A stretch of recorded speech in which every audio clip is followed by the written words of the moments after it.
It's been a council house since the workhouse stopped existing. The children were housed here, I believe, from the workhouse, so they were separated from their parents at the age of 2, and some of them never saw their parents again. The girls were separated from the boys, and they only sort of shared times together during lessons or meal times. There is drawings on the website on the internet. You can see how this building used to attach to the main workhouse and where the road where it must have been knocked through to build the road now. There used to be a saying, though, for people who were going to go into the workhouse. They used to say up the 13 steps, because there's 13 steps up to from Wagonway Road.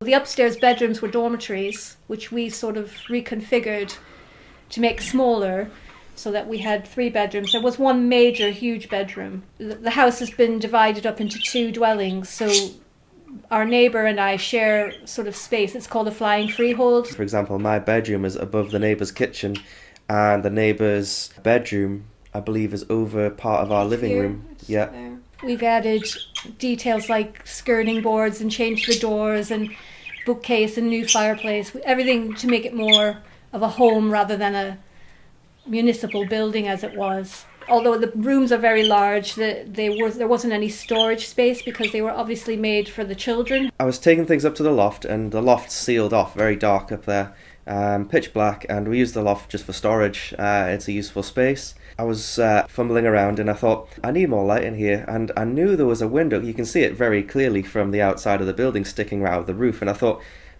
why did they ever seal that window up? It doesn't make any sense. It's a loft window, surely the loft needs light.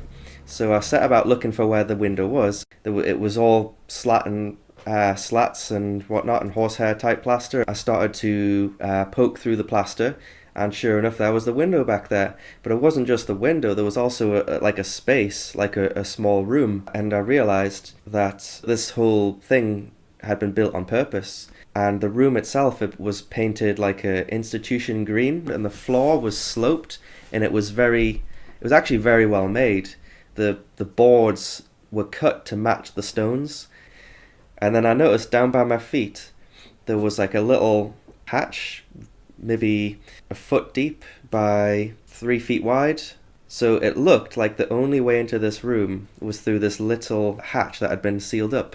So there was enough room to sit in front of the window, or even lie down if you curled your legs up, and be off the sloping floor. When he found this room, he rang me. I was actually at work at the time. And when he told me, I burst into tears. I knew, as soon as he said it, I knew it was a punishment room.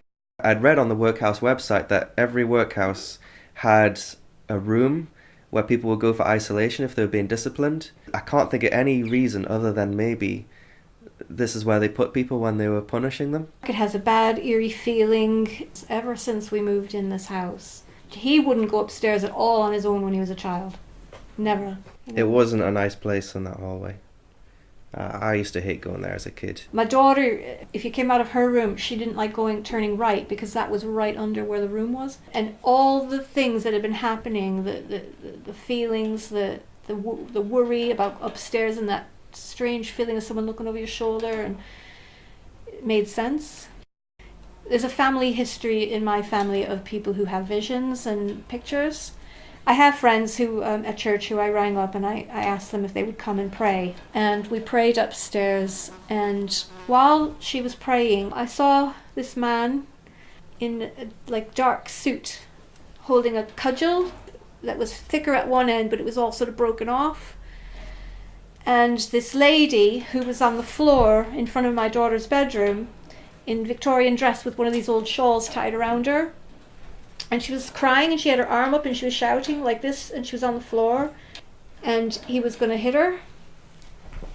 And that's all I saw, and it disappeared. I just got this feeling that whatever happened, there needed to be repentance and forgiveness. So we took on that role of repenting and asking God's forgiveness, and that horrible feeling that was in that hallway just went. It was incredible. And I then had a second image in my mind of an angel sitting on the seat that had been exposed where the children might have sat. John's sort of skeptical about that kind of thing, but he said even he noticed a difference in the atmosphere, and he thought, well, The place just feels a lot better. It's lighter. I don't know if it's just because that window is now open and you get the light streaming in, whereas before the hallway was dark and grim. It's just strange, like something like that lot was just sealed away for so many years, and we've lived here for 28 years. I used to read the famous five books when I was a kid, and you always sort of read about sort of secret passages and secret rooms, and then you've just found one, and I always dreamed as a kid I'd find one in the house somewhere hidden under a floorboard or something, and then I only had to wait 20 more years, and I'd find one myself in the loft. So I thought I was quite chuffed.